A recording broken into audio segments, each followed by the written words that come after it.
Goldfields extends its final warning to dismiss striking miners at their KDC West mine on the far West Rand to tomorrow.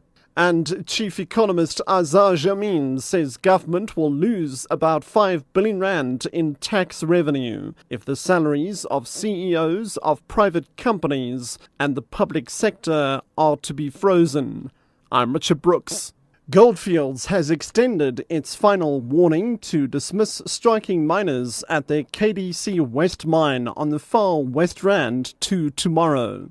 This after many workers only went to mine offices to check in and then refused to work.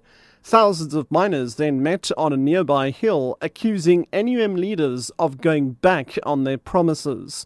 About 12,000 miners have been on strike for the last 5 weeks. Goldfields had given striking miners until this afternoon to return to work or be fired. Spokesperson Sven Lunch.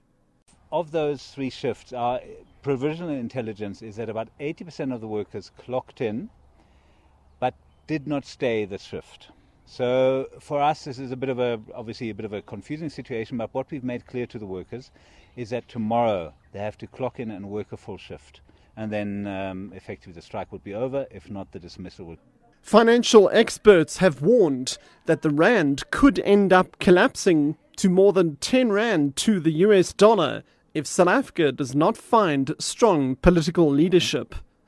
Investment Director at Resco Asset Management, Rob Spaniard, says the longer government allows economic unrest to continue, the more foreigners will question the desirability of South Africa as an investment destination. Spaniard says South Africa remains dependent on foreign investment to fund its budget deficit and current account deficit, and foreigners need to invest around 150 billion rand per year to help balance the books.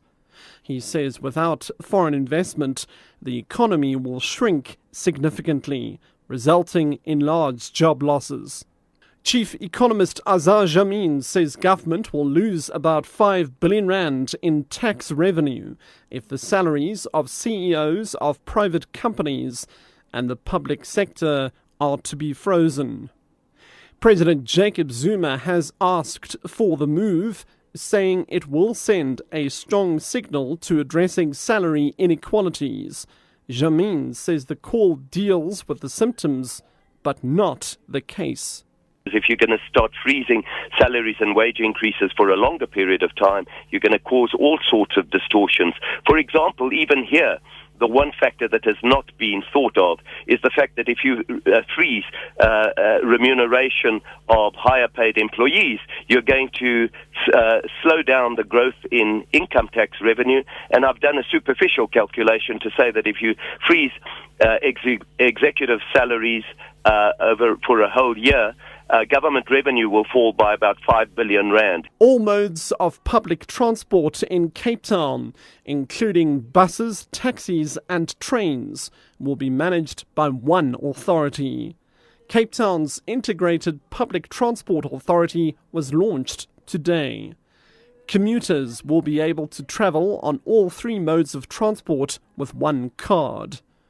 Cape Town's Mayor Patricia de Lille says the bulk of financial resources received from government will be spent on improving public transport infrastructure in needy communities. Out of the 2.5 billion rand that we've received from national government, and that's why we've got the national minister here, 1.6 billion of that is being spent on connecting poorer areas. And when we connect areas, it's with the agreement of national government and provincial government.